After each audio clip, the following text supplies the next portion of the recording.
Hello students, good morning to all of you. So guys, आज के इस video में हम स्टडी करने जा रहे हैं पर next chapter lost spring written by Anees Jung. So guys, part 1 हम स्टडी करेंगे इस वीडियो में। तो गाइज, जहाँ तक हम राइटर की बात करें एनिस जंग को लेकर के, तो एनिस जंग बहुत ही फेमस स्कॉलर मीन्स विदुषी, विद्वान एंड पोइटस, कवित्री। तो एनिस जंग एक बहुत ही फेमस भारतीय विदुषी और कवित्री हैं। उन्होंने भारत में और विदेशों में बड़े बड़े बड़े जो समाचार पत्र हैं उनमें as a journalist, as an editor के बेस पे काम किया है।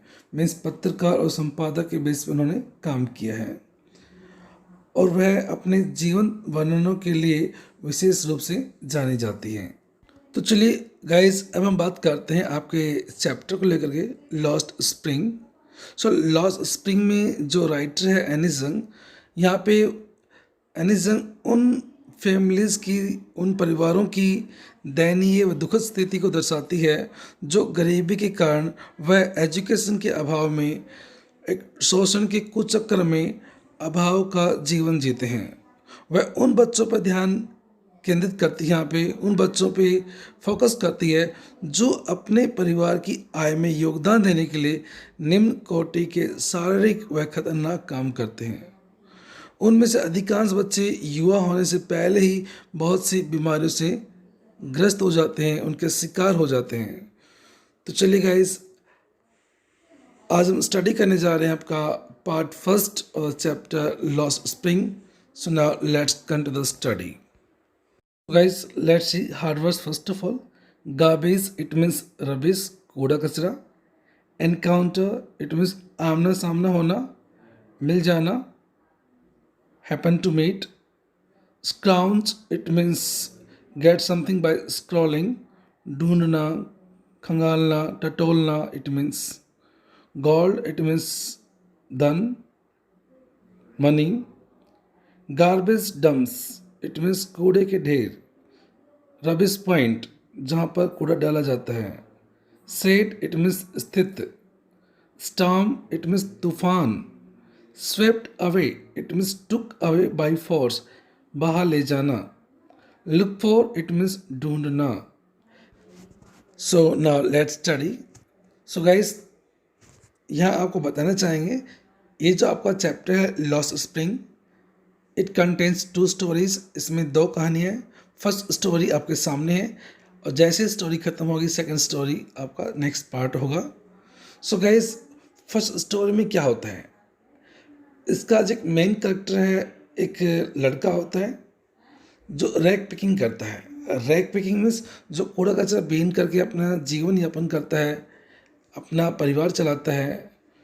तो इस लड़के के थ्रू, जो रैक पिकिंग करता है, जो रैक पिकर है, जो कूड़ा कचरा बीनता है, इस बच्चे के थ्रू लेखिका हमें इस तरह के और भी बच्चे होते हैं जिनके बारे में, इनकी लाइफ के बारे में हमें बताना चाहती है कि किस प्रकार से चाइल्ड लेबर हमारे यहाँ इंडिया में देखने को मिलती है और किस प्रकार का वो जीवन वो जीते हैं, जिनको एजुकेशन नहीं मिल पाती है, शिक्षा नहीं मिल पाती है और जिसकी वजह से उनकी जो लाइफ होती है एक प्रकार से बहुत ही दयनीय होती है, मिजरेबल होती है. तो वो सब बातें यहाँ इस कहानी में देखने को मिलेंगी. तो चलिए guys, now let's start. Sometimes I find a रूपी इन द गार्बेज. आई कौन? आई यहाँ पे साहिब, जो लड़का है. तो ये स्टेटमेंट उस लड़के की है, साहिब की है. वो कहता है कि समटाइम्स आई फाइंड अ रूपी, कभी कभी मुझे 1 रुपये मिलता है इन द गार्बेज, गार्बेज में, कूड़े कचरे में. Why do this, I ask Sahib. और यहाँ पे आई कौन है? राइटर, लेखिका. तो लेखिका साहिब से पूछती है कि वाई डू दिस, आप ऐसा क्यों करते हैं, आप कूड़ा कचरा क्यों बीनते हैं. साहिब, whom आई एनकाउंटर एवरी मॉर्निंग. साहिब वो लड़का है जिससे लेखिका हर सुबह मिलती है. स्काउंसिंग फॉर गोल्ड, जो कि धन की तलाश कर रहा होता है. In the garbage dumps of my neighbourhood, जो मेरे आस पड़ोस के जो गार्बेज डंप्स होते हैं, जो कूड़े कचरे के ढेर होते हैं, वहाँ पर हर सुबह मीन्स कूड़ा कचरे में सोने की तलाश, मीन्स गोल्ड, यहाँ पे मीन्स धन, पैसा, पैसे की तलाश कर रहा होता है ताकि वो अपने ज़िंदगी को बसर कर सके। तो उस लड़के से लेखिका पूछती है कि आप ऐसा क्यों करते हैं, आप ये रैक पिकिंग जो है, कूड़ा कचरा बीनने का जो काम है, आप ये क्यों करते हैं, ऐसा लेखिका पूछती है साहिब से, जो कि हर सुबह उसको मिलता है पैसे की तलाश करते हुए, धन की तलाश करते हुए कूड़े कचरे के ढेर में। सो गाइस आगे देखिए, Sahib left is home long ago. Sahib ने अपना घर बहुत पहले छोड़ दिया था। Set amidst the green fields of Dhaka. Sahib का जो घर था कहाँ पे था? ढाका के हरे भरे खेतों के बीच में उसका घर स्थित था। Dhaka it's the capital of Bangladesh. तो यहाँ पे गाइस ये बताया जा रहा है कि जो साहिब था ये बांग्लादेश से आया था अपनी रोजी रोटी कमाने के लिए, और उसका घर था मीन्स ढाका के हरे भरे खेतों के बीच में था। आगे देखिए guys, his home is not even a distant memory. Distant means दूर, लेकिन आज उसका जो घर है उसको दूर दूर तक याद नहीं है।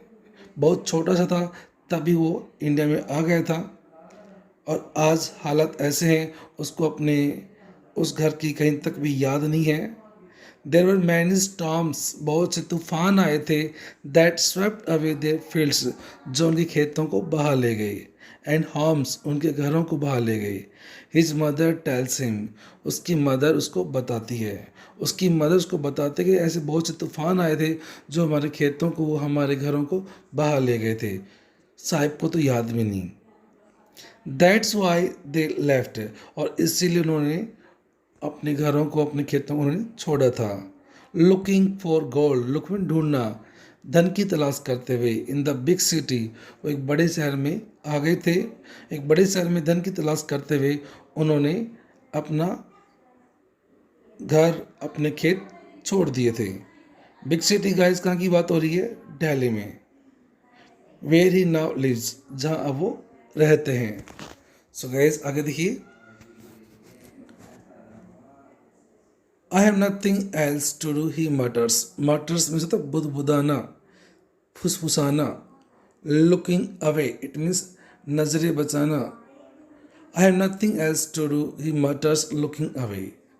तो साहिब कहता है मेरे पास और कुछ करने के लिए है भी नहीं। फुसफुसाते हुए कहता है, नजरें बचाते हुए, निगाहें बचाते हुए। गो टू स्कूल, तो स्कूल जाइए ना। ऐसे ग्लिबली, ग्लिबली मीन्स विदाउट थिंकिंग, बिना सोचे समझे। लेखिका बिना सोचे समझे कहती है कि गो टू स्कूल, स्कूल जाओ। रियलाइजिंग, रियलाइज करते हुए, ये एहसास करते हुए, immediately how hollow the advice must sound. Hollow means खोखली, एडवाइस इट मीन्स सलाह, साउंड इट मीन्स प्रतीत होना, सेम दिखाई देना। तो लेखिका कहती है कि स्कूल जाओ। ऐसे ग्लिबली, मैं बिना सोचे समझे बात कह देती हूँ कि स्कूल जाओ। रियलाइजिंग इमीडिएटली, तुरंत मुझे रियलाइज होता है कि how whole the advice must sound, ये जो सलाह है कितनी खोखली सी दिखाई देती है, जो उसको मैं सलाह दे रही हूँ कि स्कूल जाओ। हालांकि इस सलाह में कोई दम नहीं है। क्यों? देखा कि there is no school in my neighbourhood, when they build one I will go. तो साहिब का कहना होता है कि मेरे पड़ोस में कोई स्कूल नहीं है। वैन दे बिल्ड वन, जब वो बनाएंगे, आई विल गो, तो मैं जाऊँगा। If I start a school will you come, I ask half joking. So यहाँ पे राइटर पूछती है एनी जंग उस बच्चे से, साहिब से थोड़ा मजाक करते हुए, if I start a school, यदि मैं स्कूल स्टार्ट करूँ तो विल यू कम, तो क्या आप आओगे? सो देखिए guys, yes he says smiling broadly, और वो एक अच्छी मुस्कुराहट के साथ कहता है यस, हाँ। अ फ्यू डेज लेटर, कुछ दिन के बाद, I see him running up to me, मैं साहिब को अपनी तरफ दौड़ते हुए देखती हूँ। इज योर स्कूल रेडी, और मुझसे पूछता है कि आपकी स्कूल तैयार है। It takes longer to build a school, school बनने में टाइम लगता है। आई से, मैं कहती हूँ, embarrassed eight having made a promise, एक ऐसे वादे पर शर्मिंदा होते हुए मैं कहती हूँ, वो वायदा, वो promise that was not meant, जो कि पूरा होना ही नहीं था। That was not meant, it means that she didn't mean, जिसका उसका पूरा करने को इरादा था ही नहीं। ऐसे वादे पे मैं शर्मिंदगी फील करते हुए कहती हूँ। एम्बैरेस्ड में शर्मिंदा। तो लेखिका कहती है कि मैं अपने एक ऐसे वादे पे शर्मिंदगी फील करते हुए कहती हूँ, वो वायदा जो कभी पूरा नहीं होना था, उस वायदे पे शर्मिंदगी फील करते हुए कहती हूँ कि स्कूल बनने में टाइम लगता है। लेकिन देखिए गाइस, आगे क्या कहती है लेखिका, but promise like man abound means full of, भरे हुए, in every corner of his bleak world it means रूखी दुनिया। तो लेखिका कहती है कि मेरे जैसे जो वादे होते हैं, उनकी इस रूखी दुनिया के हर कॉर्नर में भरे पड़े हैं। इस प्रकार के जो वादे किए जाते हैं मेरे तो वो और भी बहुत से लोग हैं जो उनसे वादे करते हैं कि हम स्कूल बनवा देंगे, हम ये कर देंगे आपके लिए, लेकिन उनके लिए कुछ नहीं हो पाता है। सो गाइस, देखिए आगे, after months of knowing him, और महीनों भर जानने के बाद, आई आस्क हिम, मैं उसे पूछती हूँ, हिज नेम, मैं उसे उसका नेम पूछती हूँ। साहिब आलम ही अनाउंसेस मीन्स बताना, तो वह बताता है कि उसका नेम क्या है, साहिब आलम।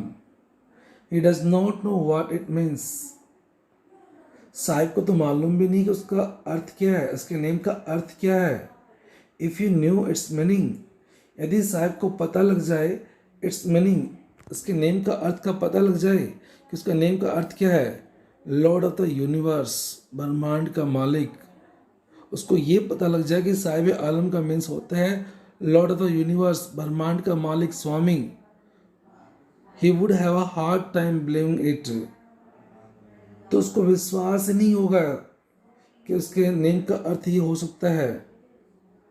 Unaware of what is name represents, unaware it means अपरिचित, अनजान, और अपने नेम से अपरिचित, अनजान कि उसके नेम का अर्थ क्या है, इस अपने अर्थ, नेम के अर्थ से अपरिचित होते हुए, अनजान होते हुए, he roams the streets, roams means इधर उधर घूमना, भटकना, ही रोम्स द स्ट्रीट, वह गलियों में घूमता रहता है, विद हिज फ्रेंड्स, अपने दोस्तों के साथ, an army of barefoot boys, barefoot it means नंगे पैर। तो मैं इस अपने नेम के रिप्रेजेंट से अनजान होते हुए वह गलियों में घूमता रहता है अपने दोस्तों के साथ में। उसके जो फ्रेंड्स होते हैं, ऐसा लगता है कि N army of bear foot boys, एक नंगे पैरों वाले लड़कों की कोई आर्मी हो, कोई ग्रुप हो, कोई समूह हो। Who appear like the morning birds, जो सुबह मॉर्निंग बर्ड्स की तरह दिखाई देते हैं साथ में, झुंड में, जब साथ में एकदम मीन्स जब घर से निकलते हैं तो ऐसा लगता है कि मानो कि सुबह पक्षी अपने घोंसलों को छोड़ के निकल रहे हों। एंड डिसअपीयर, मीन्स गायब होना, और वो गायब हो जाते हैं एट नून, दोपहर तक। ओवर द मंथ्स, महीनों भर तक, I have come to recognise each of them, recognise it means पहचानना। अब लेखक कहते हैं कि महीनों से अब मैं उनको जानने लग गई हूँ, ईच ऑफ देम, हर किसी को, प्रत्येक को। वाई एंड टू वेइंग्स चप्पल्स, आई आस्क वन, लेखिका एक से पूछती है कि आपने चप्पल्स क्यों नहीं पहन रखी हैं। My mother did not bring them down from the self, self means guys जो रूम में एक दीवार में लगी होती है, इसको हम टांड बोलते हैं, ताक बोलते हैं, सेल्फ होती है। तो उसका जवाब होता है कि जो मेरी मदर हैं, मुझे टांड से, सेल्फ से मुझे स्लीपर्स उतार के नहीं देती है। ही आंसर सिंपली, बहुत ही सिंपल ढंग से वो आंसर देता है। सो गाइज आगे देखिए, even if she did he will throw them off aids another, एक दूसरा लड़का कहता है यदि वो मुझे सेल्फ से स्लीपर उतार के भी दे दे, he will throw them off, तो वह उनको फेंक देगा, नहीं पहनेगा। वो लड़का हु इज वेयरिंग शूज, जो शूज़ पहने हुए वो लड़का एक बात कहता है, यदि मेरी मदद मुझे स्लीपर उतार के भी दे दे तब भी वो नहीं पहनेगा, वो उनको फेंक देगा। वो शूज़ पहने हुए दैट डू नॉट मैच, जो मैच नहीं हो रहे हैं, एक अलग टाइप का है तो दूसरा अलग टाइप का, जैसे इस पिक्चर में आप देख रहे हैं। When I comment on it, और लेखक कहती है कि जब मैं इस बात पे कमेंट करती हूँ कि आपने तो अलग अलग शूज़ पहन रखे हैं। ही सफल्स इज फीट, सफल मीन्स अदला बदली करना, आगे पीछे करना, तो वो अपने पैरों को आगे पीछे करता है। एंड सेज नथिंग, और कुछ नहीं कहता है। I want shoes says a third boy, तब एक तीसरा बच्चा कहता है कि मुझे शूज चाहिए, मुझे जूते चाहिए। वो लड़का तीसरा बच्चा वो है who has never on a pair all is life, pair means जोड़ी, जिसके पास अपनी पूरी लाइफ में अभी तक एक जोड़ी शूज भी नहीं है। Travelling across the country, I have seen children walking barefoot, barefoot means नंगे पैर, और देश भर में यात्रा करते हुए आई हैव सीन चिल्ड्रन, मैंने बच्चों को देखा है, वॉकिंग बेयरफुट नंगे पैर चलते हुए, इन सिटीज शहरों में, ऑन विलेज रोड्स गांव के रास्तों पर। It is not lack of money, lack means कमी, पैसे कमी नहीं है, but a tradition to stay barefoot, बल्कि यहाँ पे नंगे पैर रहने की एक परंपरा है। इज़ वन एक्सप्लेनेशन, ये एक प्रकार का स्पष्टीकरण होता है। जब लेखिका उनसे पूछते कि भाई आपने स्लीपर्स क्यों नहीं पहन रखी हैं, नंगे पैर क्यों हैं, तो उनका ये कहना होता है कि ऐसा नहीं कि हमारे पास पैसा नहीं है, बल्कि वो ये कहते हैं कि एक प्रकार की परंपरा है यहाँ नंगे पैर रहने की। लेकिन वास्तविकता तो यही है, भारत में ऐसे बहुत सी जगह हैं, बहुत से लोग ऐसे हैं जो अभी भी नंगे पैर घूमते हैं, उनके पास पैसा नहीं है, एक गरीबी की ज़िंदगी जीते हैं। वो केवल एक एक्सप्लेनेशन देते हैं, एक स्पष्टीकरण देते हैं, बाकी रियलिटी तो यही है कि मीन्स आज भी भारत में ऐसे लोग हैं जिनके पास रहने के लिए मकान नहीं है, पहनने के लिए कपड़े नहीं हैं, स्लीपर्स नहीं है। आई वॉन्डर, मुझे आश्चर्य होता है, if this is a online excuse, excuse means बहाना, क्या के लिए ये बहाना है, to explain away a perpetual state of poverty, perpetual state it means निरंतर स्थिति, पॉवर्टी इट मीन्स गरीबी।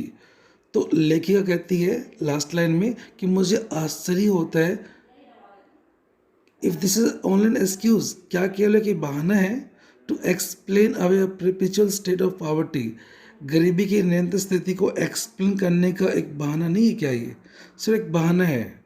एक्चुअल में क्या लोग गरीबी है मीन्स गरीब हैं, उनके पास स्लीपर्स है ही नहीं, वो एक बहाना बनाते हैं कि एक नंगे पैर रहने की परंपरा है। सो गाइस, ये था आपका पार्ट 1, इसको केयरफुली स्टडी कीजिए। Okay, so great time to all of you, मिलते हैं नेक्स्ट वीडियो में, नेक्स्ट पार्ट में।